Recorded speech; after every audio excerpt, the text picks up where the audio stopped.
Welcome to the Private Lending Insider Podcast, where we offer education, expert guidance, and access to reliable private capital, empowering real estate investors to successfully develop affordable and workforce housing.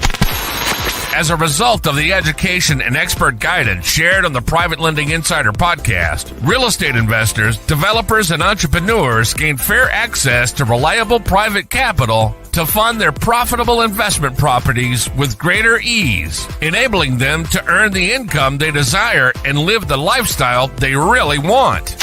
For continuing education and access to private capital, visit chamblissmortgagecapital.com after the podcast. Here's your show host, founder, and CEO of Chambliss Mortgage Capital, Mr. Randy Chambliss, the private money lender expert.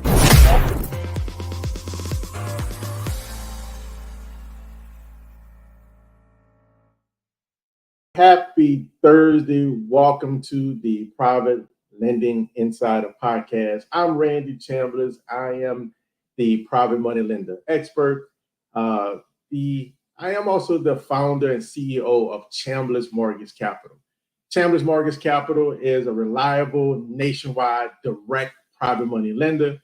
We are funded by a leading national private credit fund that has funded over $10 billion over the last 10, 12 years in investment property loans, right? And as a result of the education we provide, the expert guidance, and the private money that I provide, real estate investors, developers, entrepreneurs get fair and equitable access to the capital they need to fund their profitable real estate deals easier, right? So they can live the life that they really prefer and earn the income that they really want, right? All while creating more affordable and workforce housing so we can prevent and reduce homelessness in our communities, right?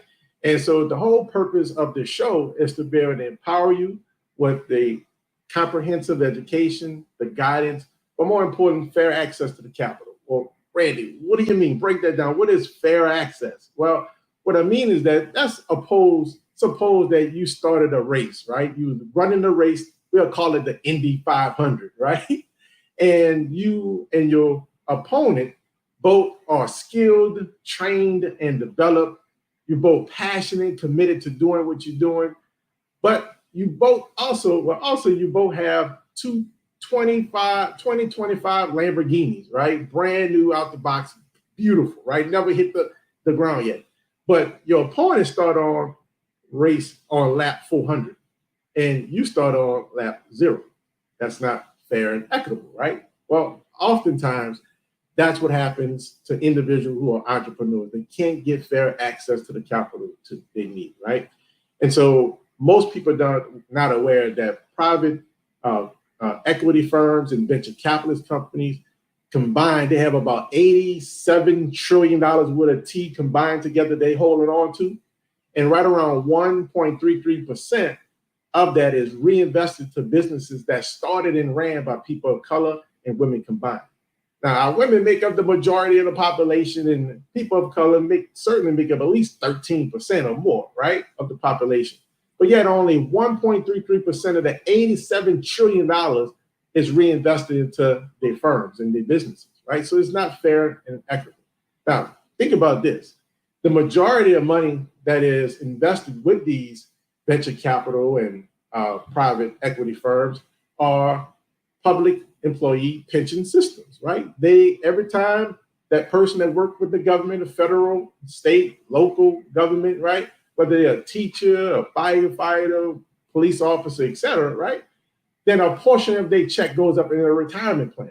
And when it goes into the retirement plan, aggregated together, the custodian take their money and say, hey, who can, right, invest this money, turn a profit so we can allow individuals to have a good pension plan when they retire, right? So think about that. We're not asking for to be philosophical to us. We're not asking and begging for capital. We just want fair and equitable access to capital so we could go out and create more affordable and workforce housing, right? Well, why is that so important and why I'm so passionate to do what I do? Well, we have that social cause and we're making a social impact that I talked about in the last podcast, and that is we want to help prevent and reduce homelessness in our communities. And the only way we're going to do that, we have to develop more first-time home buyers, give them the education they need, give them the finances they need. But we also have to develop real estate developers, right? We have to give them the education, expert guidance, encourage them, motivate them, put them in a network, have them with a mentor. So when life hit them on the blind side, right, they could keep going, keep pushing, because we need more real estate developers in our communities, right? Because let's face it, we all could contest to this, right? Most of the time, we're thinking about and looking for the city government, federal, state government, city council women, city council men, right? Or even nonprofits, or even local and regional banks to come in and help with the homeless community, right? To be able to prevent and stop homelessness. Well, they're not landlords, right? They're not real estate investors. They're not developers, right? Banks, they just want a return on their investment. That's what they're looking for, right? So if the federal or state government is not going to solve this problem, and the local and regional banks not going to solve the problem, most of your nonprofits not going to solve this problem, because none of them are landlords. They don't want to be landlords. They don't want to take the risk of being an investor, right? So who is going to be? Well, did you know that we're behind about 35 million homes in America, right? We combined behind from 2008, 2009, housing market crash that happened, to bringing us forward to 2020 with COVID-19. That has been a slowdown with new starts. Well, Randy, what do you mean by new starts? Well, new starts is our new construction builders, right? They have slowed down so much, we're behind. So it's going to take individuals like you and I, it's going to take the private sector to be able to start to make a big impact and be able to move that needle, because it's going to take people like you and I to be able to build our communities back up. So listen, one of the ways that savvy real estate investors are using, right, a capital source, and that is private capital, right? So you might be asking yourself, Randy, what is private capital, right? Some people heard of hard money. Some people still use that term. But private capital kind of like in the middle between hard money and conventional loans. First off, private capital is not bank money. It don't have those overlays. It don't have all those guidelines. It don't have all those restrictions, right? Those rules and regulations that's unfair and not in the best favor to be able to buy properties, rehab them, and flip them, right? It's not bank money, period, right?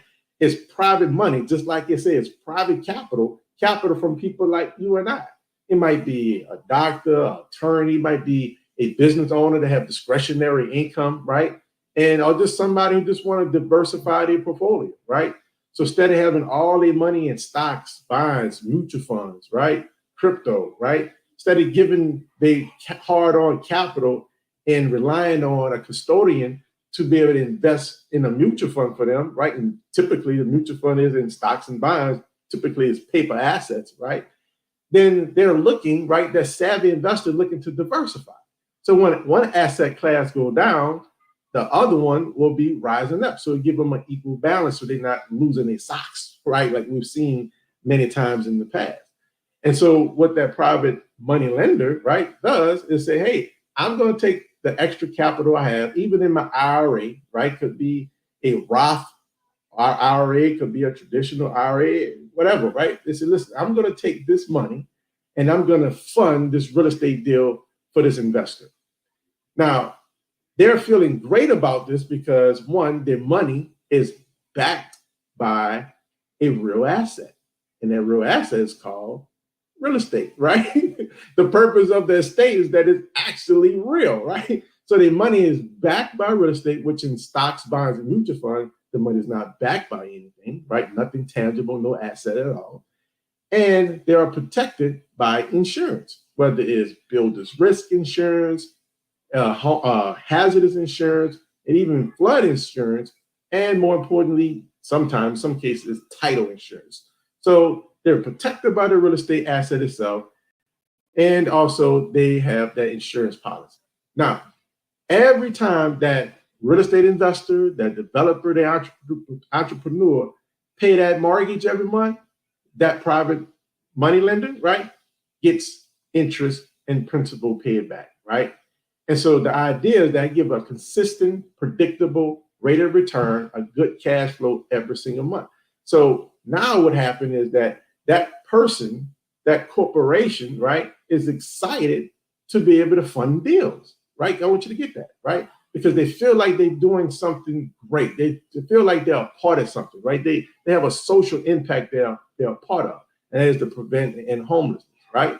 Now, let's talk about the benefits of private money for investors, right?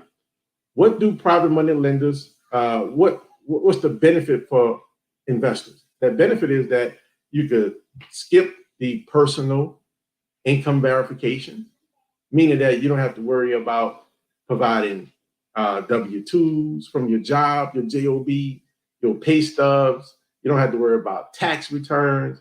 You don't have to worry about profit and loss statements. You don't have to worry about 1099s. You don't have to show any of that because the deal is not being underwritten by your personal income. So don't worry about that. That's one of the benefits.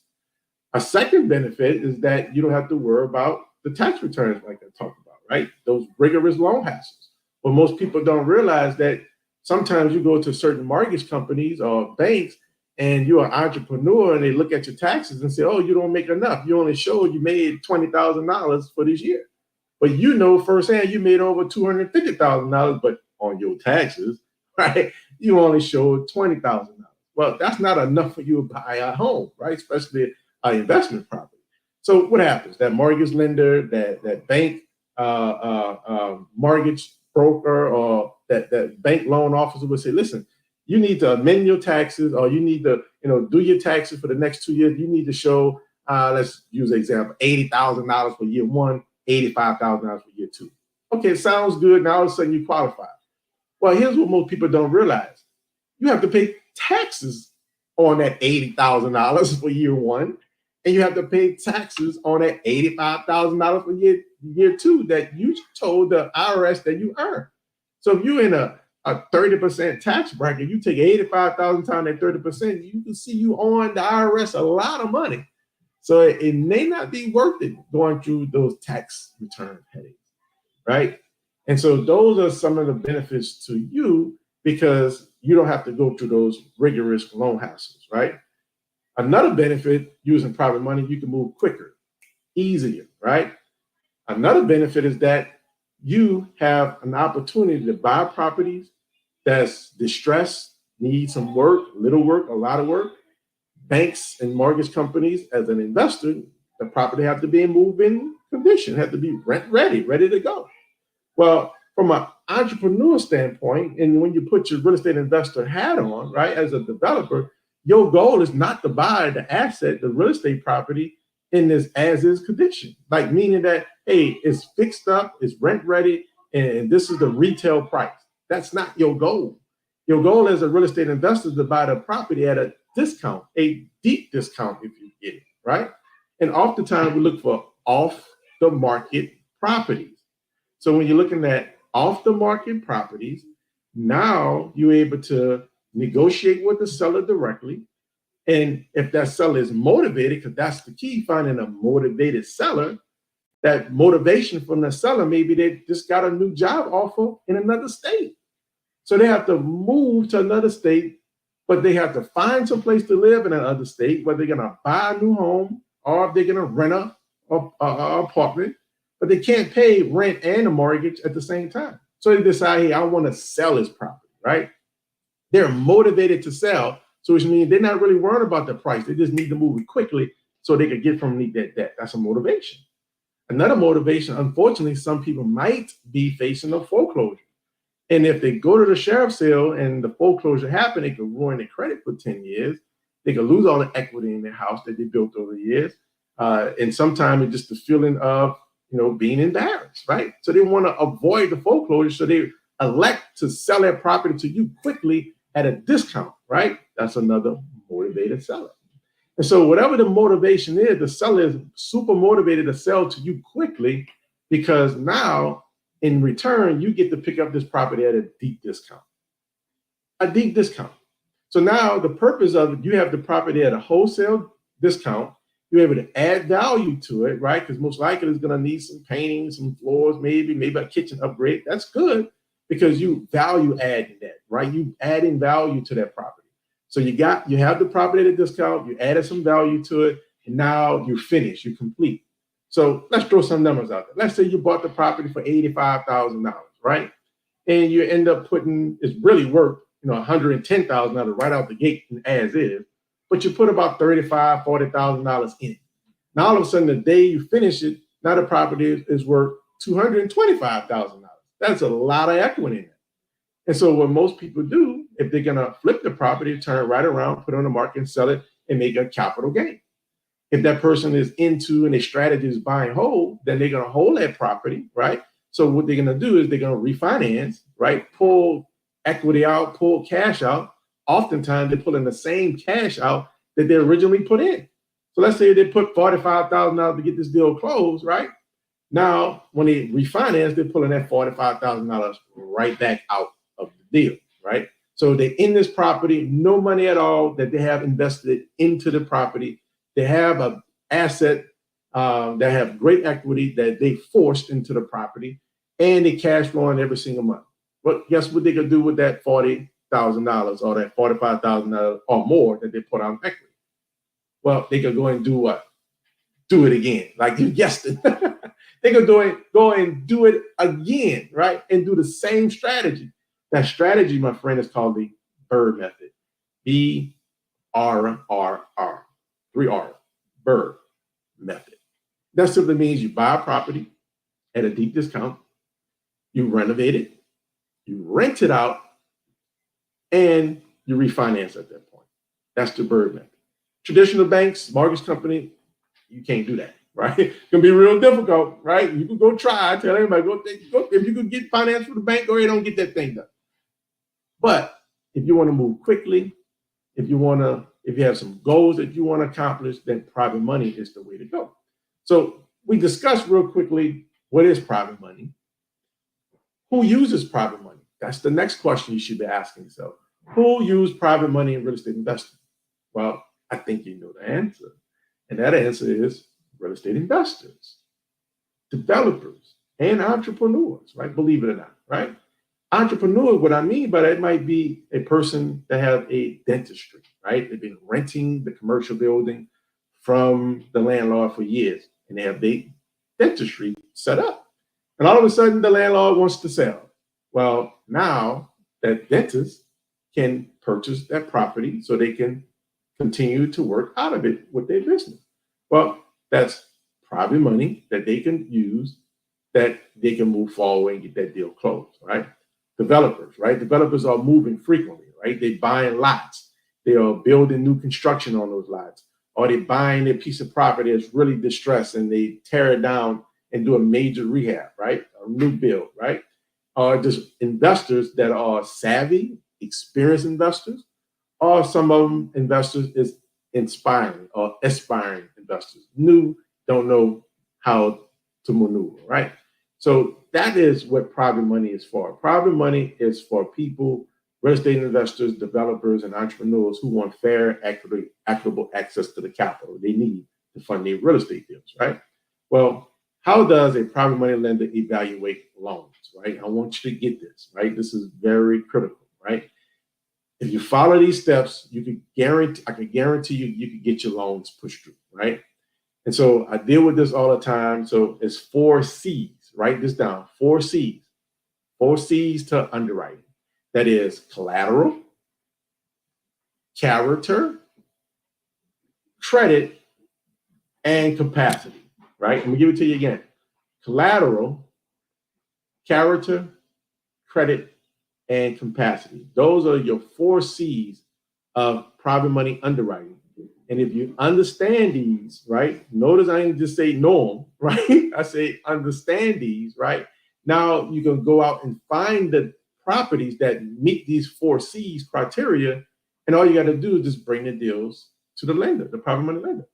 And that's the reason why I created Chambers Mortgage Capital, because I thought it just made sense to bring private money into communities that need the capital more than anybody else, right?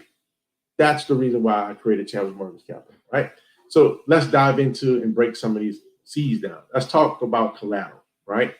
So this week I had a gentleman that brought a deal, right? He's a construction company. He has a construction company, did many construction rehabs for other people. And I think he did a couple of new construction pieces as well. I'm not sure, right? But the point is, he's new to real estate investing himself, right? So he's not really educated on how to find good, profitable deals. So he sent this deal over to me. I get the deal. We're having a conversation, and he's running his numbers. So a couple of numbers that you must know to know if you have a profitable deal, right? Number one, you have to know what the after repair value is going to be. That's called an ARV, after repair value. You have to know that number as close as you possibly can, right? You could get it through maybe doing some research online, maybe hitting Redfin up, Zillow up, right? They give you estimates, right? Or you could talk to a real estate agent or a real estate broker in your area that knows the area. I want to be clear, that knows the area where you're purchasing this piece of property at, right? And they can put together what is called a CMA, a comparable marketing analysis, right? And there's some online tools that a lot of appraiser companies, right, that will allow you to put in some information, and you might pay, a couple of bucks, and they'll spit out what the value could be, right? But it's critical for you to understand and learn what the ARV is for your deal. Number two, you have to know what is going to be your rehab costs, right? Your scope of work, right? That construction budget. You cannot afford to not evaluate the property correctly and create a very low construction budget, right? You have to have a good, tight rehab budget. You rather have more in your budget and don't use it than have less in your budget and go over your budget, right? You don't want to do that. So that was a gentleman I remember when I first got in the real estate game, and he was a contractor, general contractor, very popular in the city. But what I realized, he didn't know how to create scope of work. He didn't know how to create a budget. Right? How I know that? Because he was going into a particular neighborhood, and he had 3 or 4 properties that he picked up like that. It was all REO properties. That means real estate owned. Banks own these properties. It was foreclosed property, AKA, right? And so he made these offers to the banks. The offers was accepted. He pulled together some private capital from some private individuals. And I think it was one guy that did all 4 of them, right? And so lo and behold, he bought the property, he possessed the property, right? Closed on it. So day one, boom, he hit the ground running. He getting the house gutted. And lo and behold, he opened up some walls, and there was termite damage on it. Termite damage. And if you guys didn't know anything about termites, especially if you're in the South, right, that could be very expensive repairs, right? So boom, termites everywhere. The whole back wall is termite infected and damaged. So all they have to be replaced, right? Well, he didn't have that in his budget. He didn't have that in his budget. Why? Because he didn't do his due diligence, right? So what happens? Now he's stuck because he have a certain rehab budget that he have to stick to, right? And so now he's buying inferior products. He's hiring labor that's not very skilled, trained, and developed. And then at the end of the day, it took him very, very long to finish these deals. So he didn't finish the deal on time, and he went over his budget. 2 critical things that you want to avoid, right? And so all of a sudden, finally, after months, right? Finally had the properties on the market. Well, now people are walking into the properties and they're walking right out the door, right? He had black appliances, doll jewelry house, carpet was horrific. Listen, why? Because it was cheap products, right? And then the labor was cheap. It wasn't skilled, and they looked just like it. So the house houses set for a very long time. And finally, when he sold the property, him and his business partner, the private money lender, didn't make any money. They lost on the deals. 3 homes, the potential was there, but what happened is because he didn't know how to create a rehab budget, he wasn't skilled in knowing what line items that he needed to make the house beautiful and be able to go on the market and sell quickly, right? He didn't know how to do that, even though this guy was a general contractor, licensed and insured general contractor. And so what happens? They both lost money. They wasted months, time, energy, resources, their credibility, right? And money, all because they didn't know how to create a scope of work, a rehab budget. You don't want to do that. You want to avoid that, right? And so how do you do that? Well, one, you want to be able to start to study, go online. That's courses that you could take how to create construction budget. You can go to your local community college and get in some courses about construction budget. You can hire a general contractor, but vet that person, right? Right? You got to prove all things. That's one of my favorite scriptures and one of my favorite books, 1 Thessalonians 5:21. Prove all things. There's another scripture that says prove a friend, right? So you have to prove that this person know what they're doing, right? And so another thing is you could, maybe pay for an FHA consultant, right? FHA consultant is all around America. They might charge you $300-$400 for it, but at least you know that this FHA consultant who's licensed, skilled, and trained, right? They work with FHA loans all day long. So you can best believe they know how to create a scope of work, right? So now you have a detailed scope of work, you know your numbers. So let's go back. Your after repair value, right? That's a critical number for you to know. Of course, you're not going to have a complete understanding of it until you get the opinion for the appraiser. But you can get very, very tight. So know your after repair value. 2, you want to absolutely know your repair cost, what that construction cost is going to be. And then and only then, right, you can start to calculate your closing costs, calculate your prepaids, meaning that your property taxes, your insurances, right? Hazardous insurance or builder's risk insurance, flood insurance. You have to know those numbers. You want to calculate those numbers out. Then you want to calculate your down payment. Like, what is your down payment is going to be? Also, your lender fees. What's your lender fees going to be? So now you have your acquisition cost. That's what I want you to write down. First is ARV cost you have to know. Second, your rehab cost you have to know.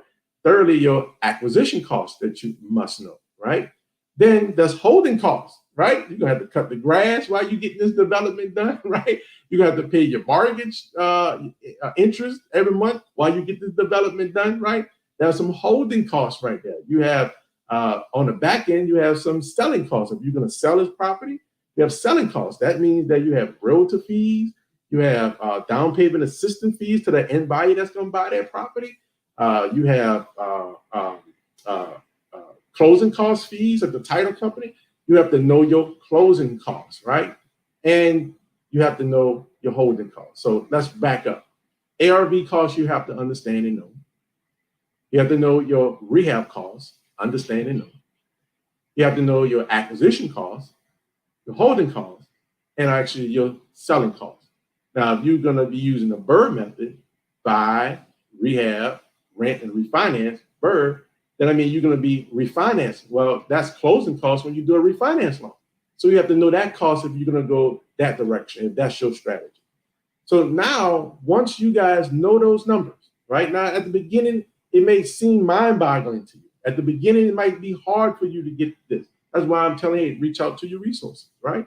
Like, for example, Chandler's Mortgage Capital, we created a virtually real estate investment investor mastermind group, right? So you can go to chandlersmortgagecapital.com, go there, you click on where it says join community. It's free, doesn't cost you anything. It will always be free because we literally want to help develop new real estate developers. And then you join the community for free and you get access to people all across the country who are real estate professionals. You can build up your network and you have continual education, right? So I encourage you to do that. And also, guys, do me a favor, you're watching this on YouTube, Facebook, etc. Do me a favor, smash that like button, because that tells YouTube, Facebook, and other platforms that this is good content, good information, right? And they want to show it to other people. So if you're getting some value, smash that like button, leave a positive comment, right? And then share this information with a friend, all right? And then the podcast, the audio is going to be out within 2 weeks, right? Anywhere you watch or listen to podcasts, whether it's Apple Podcast, iHeartRadio, etc., right? Spotify, you'll be able to get access to this show on the podcast where you would like it and share it, right? But my point is, once you know these costs, then and only then you're going to make an offer to the seller. And remember, the seller has to be a what? Motivated seller. As long as the seller is motivated, you can get the property at a discount. because your numbers is going to work. If you can't get the properties at a discount, if you're buying a property at retail, guess what? Your number's not going to work. There's no meat on the bone. That's nothing for you to make. You can't be Walmart. You can't go to Walmart and buy a product at Walmart and resell it. You got to go where the resources that Walmart uses, right? You got to go to that resource where Walmart is buying the products at a discount, and then you can sell that product retail just like Walmart does. Same thing in the real estate investment game. You have to find motivated sellers so you can buy the property at a discount. So now when you have these costs in mind, not just guesstimates, like you got to be careful. I've seen too many people, ladies and gentlemen. I've seen too many people get excited about a real estate investment piece of property. They get excited about the thought that they are real estate investors. They've heard for years that one of the main vehicles to create wealth, to create generational wealth, is real estate. They heard this, they feel it, they get excited. And it's true. It's absolutely true. But also, you have to have a mentor. You have to know what you're doing, because I've seen too many people jump in the game. They paid too much for the property. They didn't create the scope of work correctly, right? They was under budget. And then once they opened up walls and they went way over their budget, so they spent too much. And then either they couldn't sell a property, or if they did sell a property, they sold it for a loss, or they broke even. So don't get it twisted with everybody you see on social media, on the ads that you see. Not everybody, I want to be clear and be transparent with you, not everybody in real estate investing is making money. A lot of them are losing. I don't want that to be you. Why they lose? Because they're not aware and they don't understand what I'm sharing with you right now. So to avoid that, you know your after repair value, you know your rehab budget, you know your acquisition costs, you know your holding costs, you know your seller costs or your refinance costs. Now you can make that offer to that seller because the numbers make sense. You already know if I make this offer to the seller and the seller accepts this offer, here go all my costs, I can still earn $60,000 off this deal. I can still earn $150,000 off this deal.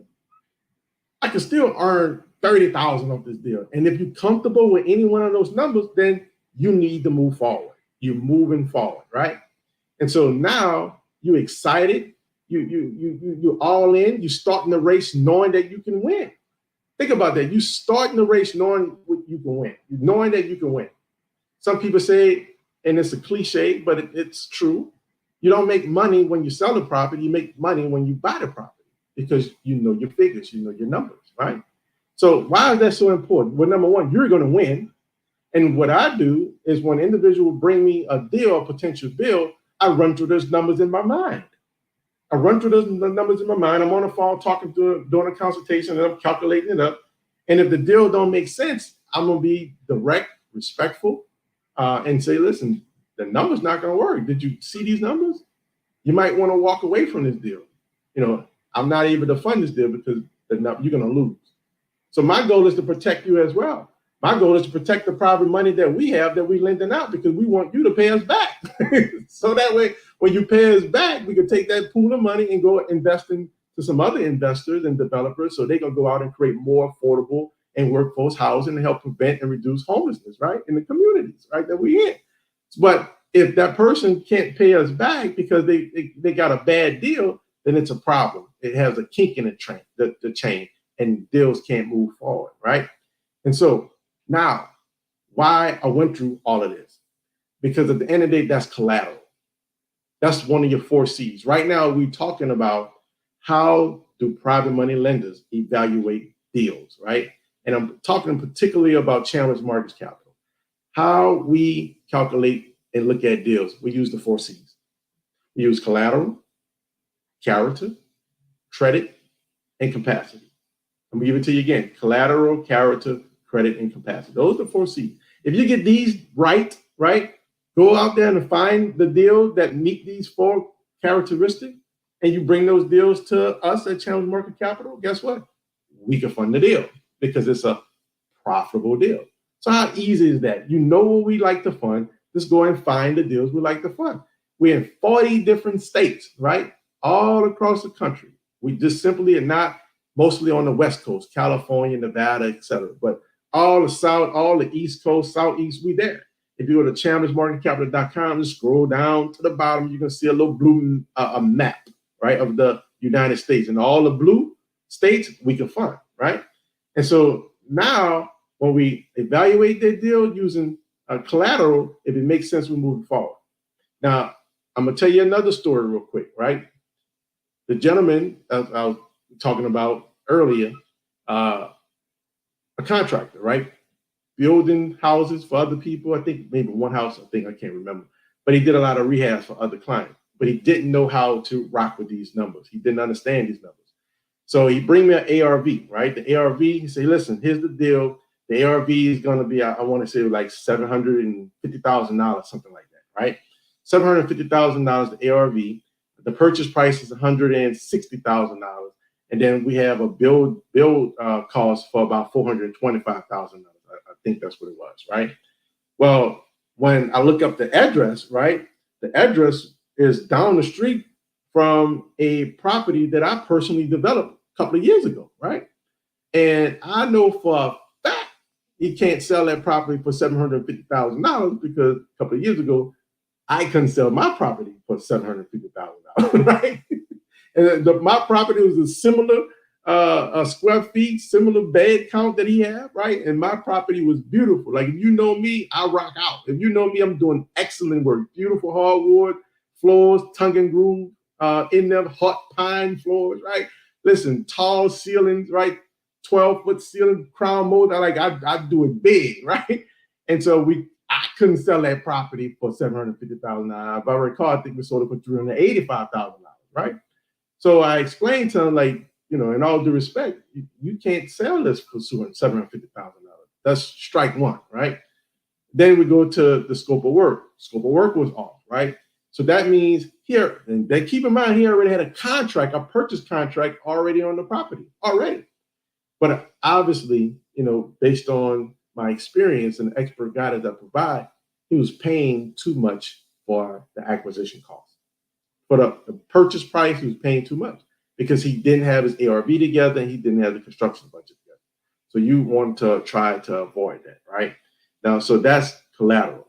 Once you understand, you know, those costs, then you can make that offer to the seller. Now you found a good deal. So let's talk about character, right? The second C. Now, this is not in no particular order. I want you to get that. But the second C is character. The character that we're looking at is somebody have experience, right? You know, you have experience. You've been in the real estate industry for a while. You bought properties, you resold them. You did new construction. If you have a lot that you want to build new construction, we do require experience. At least minimum one successful build that you did, because the budget is real big, right? And so if you can't do a small budget, handle a small $20,000, $40,000 budget, then how can you deal with and manage a $450,000 budget? It doesn't make sense. The math not mathing, right? So with new construction, we do require you to have experience. Now, for a rehab, right, a buy, fix, and flip property, you don't have to have experience, right? You can have zero experience, right?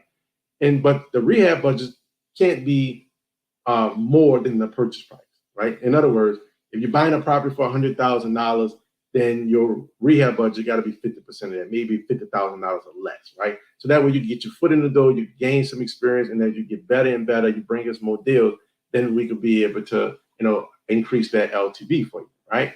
But character means a lot. Now, again, you don't have to have experience to be a investor that's going to buy the property and hold it. You don't have to have experience with us if you're going to be doing a fix and flip. But you do have to be very experienced to do a new construction piece with us, right? It just makes sense. But other character we're looking for, not just experience, we can also look at some compensating factors we like to look at. Compensating factors might be, hey, you might have took some real estate courses. You might have took some investment courses. You might be a real estate agent that's licensed, right? Your spouse might be a general contractor, right? You might have been in the real estate industry for a while, right? Serving the real estate service provider, right? We could take those things into consideration for character. Another piece in character is, hey, do you have any negative backgrounds, right? meaning that do you have any financial crimes that you've done in your years, right? So we want to know that, hey, you're not going to run off with the private capital we lend in. So character means a lot. Another piece of the character, and this means a lot, guys, I want you to get this. This is very critical. Another piece of character that I look for when deals come to Chandler's Mortgage Capital is the fact that how quickly are you in giving us the initial loan documents we ask for, right? How quickly are you to give us the initial loan documents that are requested. Now, we can move very quick. Like we could close deals. We have closed deals in 14 days. 14 days, we could get deals closed. I tell people to prepare for the traditional 30 because we don't know how the things are going to go. On our end, we're going to rock. But if we ask you for an ID, your business documents, like maybe your articles of incorporation or articles of organization, if we ask you for your EIN number, right?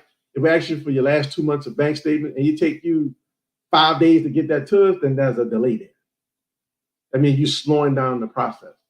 So we're looking at, hey, how quickly are you moving? We asked for those documents today at 10 o'clock a.m. and you got us the documents back to us the next day by 10 o'clock. Hey, good character there. Nice, very organized. Oh, you send an email with each document attached, right? You got 10 emails with 10 different documents, or you send in one professional email with the document attached. That's character, good character. Because you're organized. That means you can manage the property, your mind is organized, etc. Those things matter, guys. When you call on the phone or text, are you rude, right? Do you have an attitude? Or are you a pleasurable person to talk to, right? Have a great conversation with, right? Do you think you know everything? Or you looking for partnership, something long-term, character. So think about that, character. That's the second C. The third C is credit. Third C is credit. We look at FICO scores. Particularly, what we do at Chandler's Mortgage Capital, we don't do a hard pull. We do a soft credit pull. So that's huge, guys. We do a soft credit pull. But what are we looking for? Well, we're looking to make sure that the mortgages that you may currently have, right? And I should throw this out, that Chandler's Mortgage Capital is a reliable direct private money lender. We lend to real estate businesses. So you have a real estate investment business, an LLC, we lend to that entity. It's a commercial loan. It's business to business, right? Which means that it never shows up on your personal credit report. You can have 10 properties, 10 loans with us, 50 loans with us, and none of those loans are going to show up on your personal credit report. So there's no interference in your debt to income ratio, right? For anything that you're going to do outside a real estate investment. I just want to throw that out there. Getting back to the FICO, right? Getting back to your credit report. What we're looking at and say, hey, do you have any other mortgages that you're delinquent on? If you can't pay these mortgages, how in the world we expect you to pay us back on a timely manner? So we're looking at that. We're looking at collections, right? What type of collection? Now, if there's a collection that you can explain, we get it. We're human. We get it. But if you just don't care, right? Hey, I'm just not paying that, and you got 10 collections, there's a problem there. So that's the thing that we're looking for credit. Now, if you're going to do a buy and hold, we have 30-year fixed rate mortgages, right? If you're going to do a buy and hold, then the minimum FICO score, notice I say FICO score, is 660. I want you to get that. 660 is the middle FICO score. If you're going to be a fix and flipper, or you're buying a property ready to fix and flip it or build it, then we could go to about a 620 credit score. I recommend going to myfico.com. I have no skin in the game. I don't earn nothing off it. But one day I'll tell you, banks, mortgage companies, private money lenders like myself will pull FICO scores. But FICO have different scores. They have scores for credit cards. They have scores for automobile loans. They have scores for insurance, right? And you have scores for mortgages. Particularly, you're looking for your mortgage FICO scores. You want to look at all three of them, right? And then the middle one is the one that we typically will go with, right? So again, 660, minimum FICO score, the higher the better. Get yourself to 700, whatever, right? The higher the better. You get more leverage, right? So credit is very important. But that's what we're basically looking for, right? Now, most banks, they want a 700 plus credit score to get a loan. We ain't rock like that, right? Capacity, right? Capacity, that's the fourth C. What I'm talking about the 4C's of underwritings that private money lenders look for, right? Including Chandler's Mortgage Capital, right? I came up with these 4C's, I learned them, and when I tweaked them, I said, okay, these are the criteria we're gonna look for on every deal that comes through, right? So capacity is the last one. What I mean by capacity, that means what liquid assets do you have, right? So in your bank account, right, what assets do you have? Now, I've had, right, even probably maybe last week, I'm thinking maybe, investor excited, she ready to rock, right? She watched one of my other podcasts or was in one of our mastermind trainings, right? Super excited, stoked out. Asked for simple documents we need. One of those documents last 2 months of bank statements. She sent over the bank statement. She had $3,000 as a current balance. So my question was, well, where's the rest of the capital that you saved up to invest in real estate? Oh, I don't have anything else. Just the 3,000. Well, obviously, everybody that's watching, that's not going to work, right? So you got to have the liquid assets. You have to have the liquid capital, right, to be able to be ready, because you're going to leverage us, right? You're going to leverage us 75% LTV. You're going to leverage us for 100% finances on the rehab. You're going to leverage us with 100% financing on the new construction, right? You're going to be putting the down payment on the purchase price. So you leveraging us. We don't want to be an equity partner. We're not trying to take a percentage of your equity. When you sell a property, you pay us 30%. We're not rocking like that. We just have our regular lending fees. You do what you need to do. We have no prepayment penalties on new construction loans or rehabs. So if you get the property rehab and sold in 3 months, great. You only pay us 3 months interest. We get the money back. We go fund another real estate investor deal so they can go create more affordable and workforce housing. We just keep that bad boy going, right? But you have to have liquid asset, right? Don't come to Chandler's Mortgage Capital or don't go to that private money lender and you have no skin in the game, right? Now, granted, there's some strategies you can use to be able to build up your capital, right? You can partner up with somebody who does have some capital, because how I think, guys, I think everything is possible. I don't care if you took a bankruptcy, right, yesterday, and you find you a good deal, you should be able to close on that good deal. Even though the bank going to say no, Mark's coming to say you should be able to still close on it. But you got to be creative. It's like being an artist, right? Artist, and you have this blank canvas, and you just painting a piece of art, and it's just flowing to you. That's how real estate investing have to be to you. You have to be able to flow with it. You have to have an open mind. You have to be a solution type person, solution-based person to find opportunity and look for opportunities, right? And so if you don't have the liquid assets, then what you could do is partner up with somebody.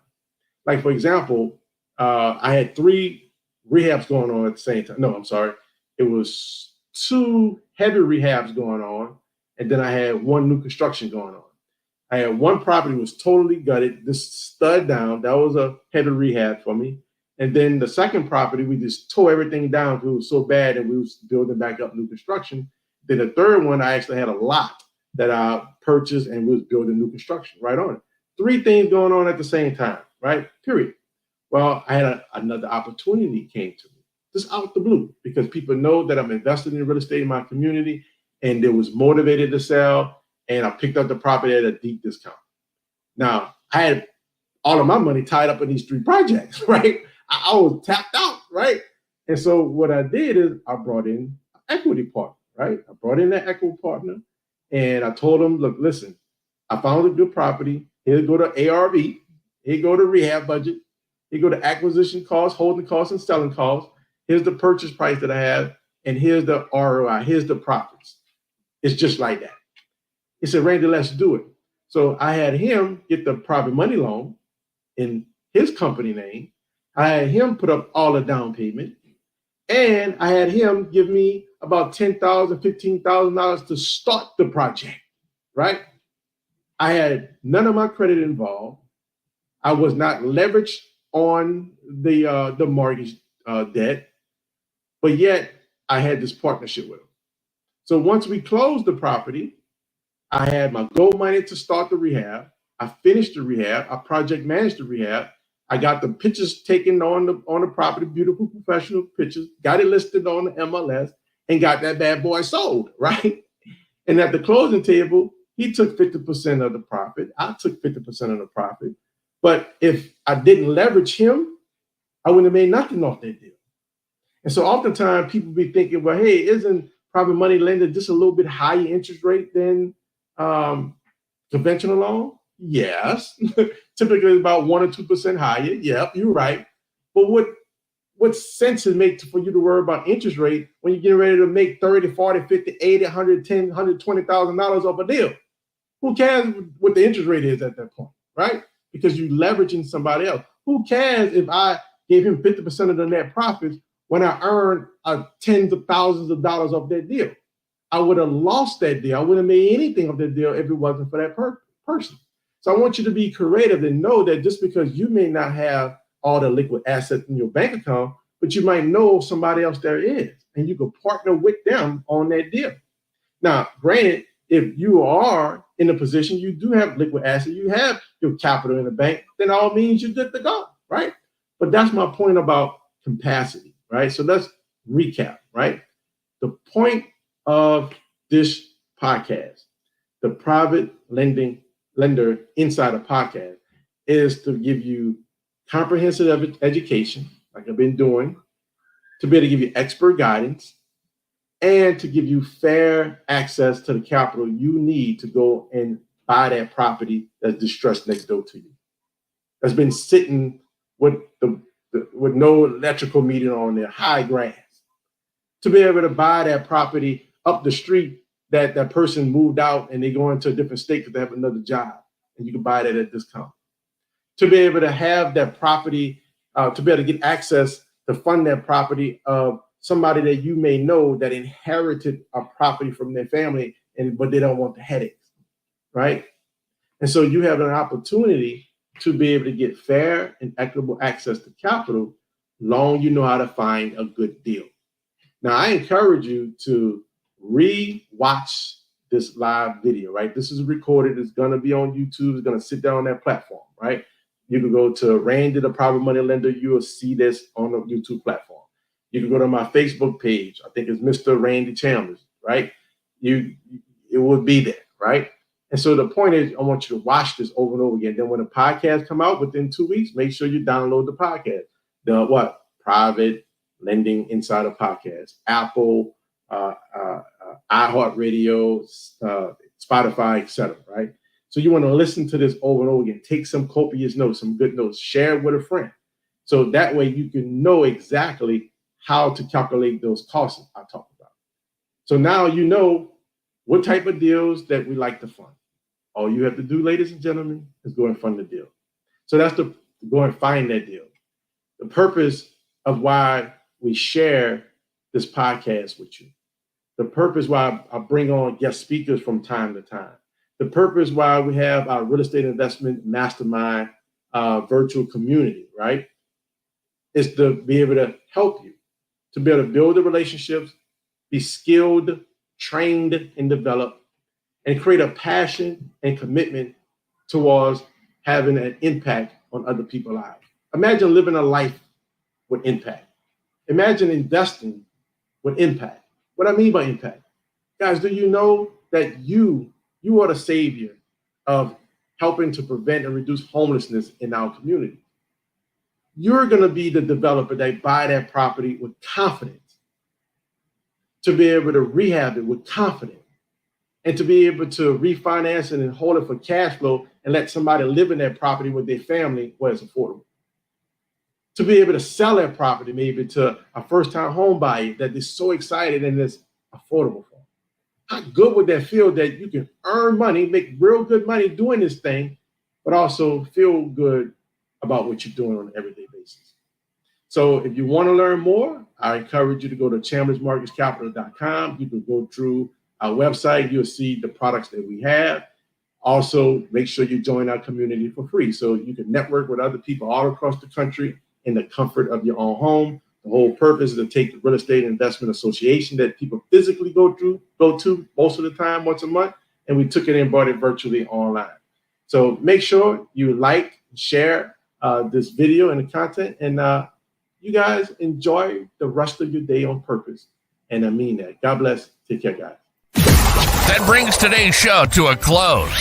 Thank you for listening to the Private Lending Insider Podcast. If you enjoyed the episode, feel free to share it with a friend and subscribe. Please follow us on YouTube, Instagram, TikTok, and Facebook at Randy the Private Money Lender. For continuing education and access to reliable private capital, visit ChamblissMortgageCapital.com. Until next time, choose to have a great day on purpose.